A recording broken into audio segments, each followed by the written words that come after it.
with you an adventure into the human body. Richard Feynman said, swallow the surgeon, right? Oh. Swallow the surgeon. Point the clicker at the screen. I think he said something like that. So a lot of us want to go out into space and explore the stars. And as an aerospace engineer, that's deep and near to my heart. Yep. But if we're going to go into the cosmos, let's also potentially go inside the human body. Okay, so this is the human body. This is our adventure today. A lot of us came here to this summit because we want this thing to last longer, and we want to be here longer so that we can explore, have fun lives, and just generally kick ass. So let's go back in time. In the old days, if you wanted to go inside the human body and learn things, it was a relatively arduous process. You know, for thousands of years, we didn't know what was going on. Then we would surgically cut down to go find problems. We eventually developed minimally invasive technology, sliding tubes into small holes, which is awesome. But still, all of that healthcare was taking place with a doctor putting their hands on the patient, or a patient in a hospital, even with a robotic surgeon. You're still in the hospital. And so in a given year, we do 72 million procedures in the human stomach called the upper endoscopy. That's about 1% of people. And we ask ourselves, what about the remaining 99% of people? Would it be possible to get healthcare, super advanced Western medicine, into every single person on the planet in a really affordable way? And so we want to do this with tiny robots in the body. We have seen all of the same science fiction. We've read the same books. We've seen the movies. Here at Endiotics in Hayward, we're basically trying to take a tangible step into micro-robotic healthcare. And so this is not going to be easy, right? We have to build robots that are physically small, have power sources, have the ability to move around three-dimensionally, because until we actually duplicate what a doctor does in the hospital with an endoscope, we can't actually take that and transmit it via telemedicine. So these robots actually need to be an effective, safe platform. And what we're gonna do today is a demo in my stomach. The human stomach is where we would begin, but it's certainly not where we want to end. So I'd like to introduce you to PillBot. And PillBot is two things. You could think of it as a drone that can swim in your stomach, just like a drone might swim in the sky in a park with a kid playing with it. In this case, we give that drone to a gastroenterologist, and then eventually we'll let artificial intelligence really start to step in. We think of PillBot in a simpler way.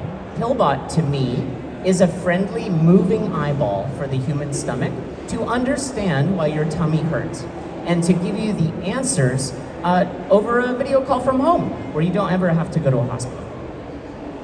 And so obviously we've got lots of cool features here. This is electronic origami. And I'm gonna click through rapidly here so that you can kind of see the adventure we've been on, from football size to Red Bull size, thumb size, fingertip size. We want to go beyond the stomach. We want to go into the human brain. But where we are today is an investigation into the human stomach. Yeah, so that's the robot for today. And a little window inside it. We're very proud of the engineering that we do at Endiotics. Very small motors, tiny propellers. We do electronic origami, where our flexible electronic circuits fold up in some really elegant ways. That's how we transmit radio through the body at low frequency. We have to do crazy onboard image compression. We love this project. It's a super fun thing to do.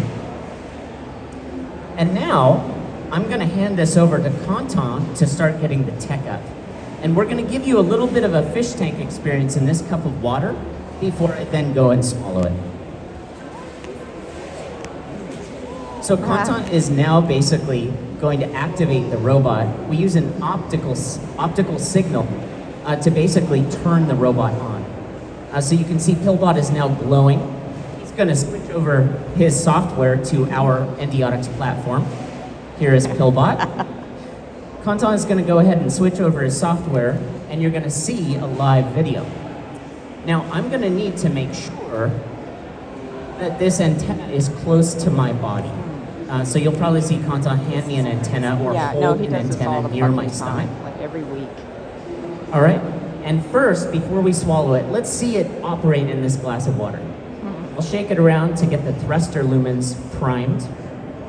Basically, PillBot works today by squirting water in several different directions, much like an Apollo capsule in the past. Basically, it floats neutrally and then uses small jets of water to move around. And what you should see here is basically a radio-controlled drone pill. You should see a live video. It's not the best video in the world, but it's becoming clinically relevant, and we're actually making diagnoses in our clinical trials in New Zealand. Yep. It's a very exciting time for our 26-person company. And basically, if we can do that in a cup of water, let's go ahead and actually swallow this. All right, so let's go, Tori. A view of me. There's me. Hi, guys. Let's get a view of everyone here. Yay! Awesome. Welcome. And then now let's get down to business. Tori. Woohoo!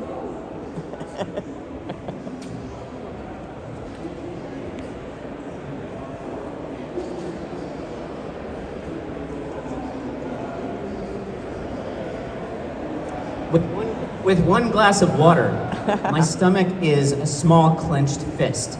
And what I'm gonna do is go ahead and drink a few more glasses of water to start to open it up. Woohoo! And to avoid any interaction with the stomach, he's not going to speak for the next 5 minutes, so we can see clearly the stomach. So here you can see some fold. The robot is moving thanks to the water he's drinking, and in a couple seconds when he's done, I'm going to start to control the robot directly inside the stomach with the tiny antenna I have in his pocket.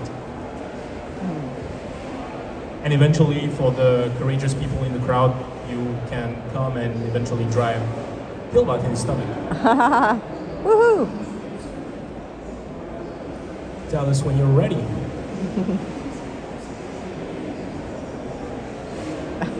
So I got my hydration in for the day, and let me go ahead and give my stomach a little whip, and you should start to see we're gonna separate from any mucus that might be floating at the top of my stomach, and now we're gonna start looking for more cavernous geometry. This is where if I had gastritis or stomach cancer or lesions or H. pylori, you would start to see erosions or red bumps or nodules growing. This is where we can start to do some medicine.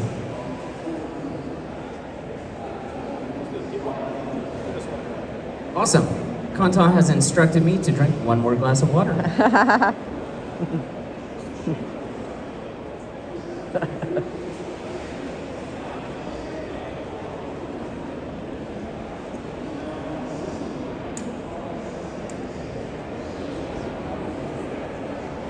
Wow, that looks about how I feel. You can see my stomach is no longer a clenched fist. Now it's a little bit more cavernous. And what I can do if I need to is I can change the angle of my tummy. I could go this way. I could go this way. I could lie down. Shake it around. And what we're hoping to see is a window into a near future where this becomes a reliable development platform, where a doctor could say, for most of the time, if I was going to have you come in and get sedated and get an upper endoscopy, instead, maybe first, let's have you swallow a little robot. Let's have it swim around. Let's see if there's any obvious pathology.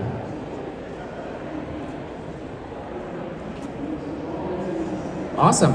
And so now that this video is live, I can let the live video stay up. I can let Kantan go ahead and keep driving around and looking at cool stuff. But in the meantime, I would really love to open this up for questions and answers. Woohoo! And do we have a mic that we can get to anyone in the crowd? Yeah. Okay. Awesome. Feel free to shout it, and I'll shout the question. How about this gentleman? Is there a way, two quick questions, is there a way to get it to be more stable with the controls? And then second, how do you get it out? First question, stability. Yep. It's all about onboard inertial navigation. So we're finally putting chips on board that tell us our location in 3D Yep. space, and we're beginning to do closed loop control. What you see here is Mario Kart. The next question is what happens to a PillBot? You just go to the bathroom and flush it. The robot that I swallowed was built at our facility in Hayward for less than $100. And we expect that to actually become $10 or $20 in slightly higher volumes. Yep. So my question is kind of about the I'm sorry, my question is about the orientation of the robot. Can you tell which way it's pointed and everything right now? Yeah. Question on orientation. So right now the robot is only using 3 motors, and so we tune it to float relatively level, horizontal, and then we can move it left, right, forward, backward, up, down. We have multi-motor versions with 4 motors that have pitch and roll authority, but right now cramming that much electronics and power budget into a size that you can swallow is just about on the hairy edge. So with 3 motors, we have a rudimentary 3-dimensional capability. And feel free to run up here and ask the question. We'll do it quick. Yay, Tori. How long does the battery last? How Yeah. long can you monitor what's going on? Yep. Can you like extended monitoring this condition? And also the materials made out of, is it biodegradable? Yeah. When a gastroenterologist does an EGD or upper endoscopy, they usually spend 5, 10, 15 minutes looking around at you with that endoscope. We are trying to give them the same 5, 10, 15 minutes. This bot might be good for 40 minutes, Yep. but if we aggressively drive it, it's about that amount of time. The other question is, do we make it biocompatible or inert or bioabsorbable? And right now we are an inert device that's biocompatible, meaning it passes through you without reacting chemically with you. And that's important to choose from those kind of materials. There are people working on bioabsorbable electronics, which may actually be an amazing era in the next 10 to 20 years. Great, great answer. Hello, Tori. I love what you guys are doing. Thank you so much. I have a question. How far away are we from the PillBot actually exercising surgery on Yep. a human being? Good point.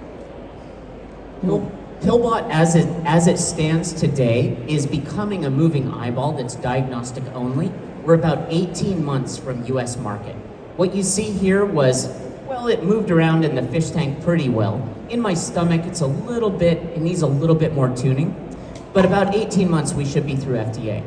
The real thing that gets us excited, though, is pill surgeon. Yep. So here's where we talk about doing a biopsy, doing a little bit of lab on chip, so you don't have to retrieve it, do some photospectrometry, do some injections of drugs. PillBot is not going to replace all endoscopy, but it's going to become a really cool scout out in the world, and it's going to be a fountain of data for us. So we do want it to get increasing amounts of surgical capability, but initially, if we can just replace a hospital-based procedure with a telemedicine call from home, we think it's a really good start.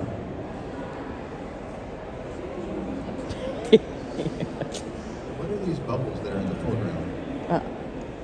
The bubbles you see in the foreground are actually stuck to the front of PillBot.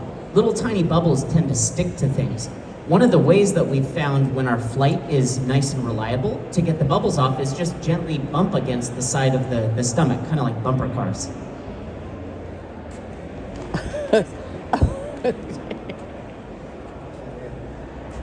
Can we see your pyloric valve now?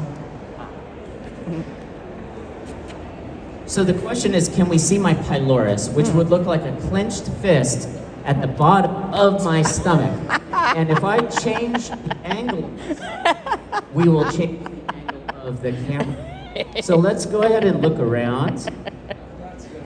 Now we're not going to ask a patient to do this too much, but once the motion system gets good, I don't think we have to have patients do it. But you can imagine that at Endiotics, we do a lot of calisthenics. We do. We literally doing like chin-ups and stuff before these things. Okay. Shelly. Okay, so this is a leading question. Can you tell me a little bit about the IP the IP and the patent pending status for microsurgeon and pill surgeon, all that kind of cool stuff, which is what the hell we're going to be doing. Okay. And we don't want the BS. Give us the real deep dive on pill surgeon and microsurgeon. Thank you. Okay. Thank you so much.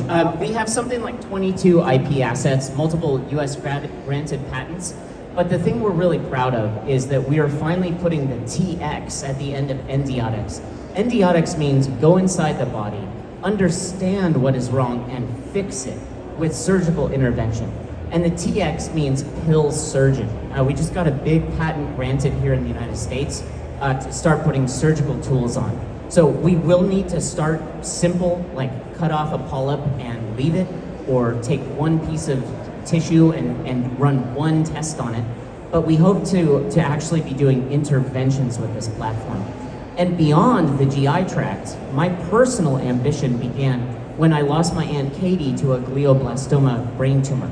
And if PillBot today is a lithium-powered swimming drone, PillBot tomorrow might be a rice grain-sized device with legs and a tail and snippers, because it might even need to be nuclear-powered. But the idea is, let's embark on a tiny robotic adventure in the human body and take hundreds of millions of hospital-based visits and just vanish that into digital health, right? Let's bring advanced healthcare to everyone and make this the fountain of health data in the human body for everyone. Okay, one last question. You might have already touched on this around chemically and where, the question that I had was, were there any interesting problems around transmitting electrical signals and radio from inside the body to outside the body? Heck yeah. The question is, how do we get live video, radio commands transmitted through the human body, which is extremely difficult. The human body is, by and large, a bag of salt water, which is an extremely efficient way to kill. It's an extremely efficient way to kill radio. So we borrowed a trick from the US Navy, and we went to very low frequencies on the radio that lowered our bandwidth, but it got the link through. From there, we had to do incredible embedded firmware engineering to do onboard image compression. So every PillBot is doing a really advanced image compression algorithm to get an actual decent video signal through the body. So low frequency radio, really, really crazy data compression on PillBot. Amazing. I think we don't have time for more questions. I would like to say thank you to everyone who came here, and we'll stick around and connect to anyone as needed. Thank you so much for being here. Woo!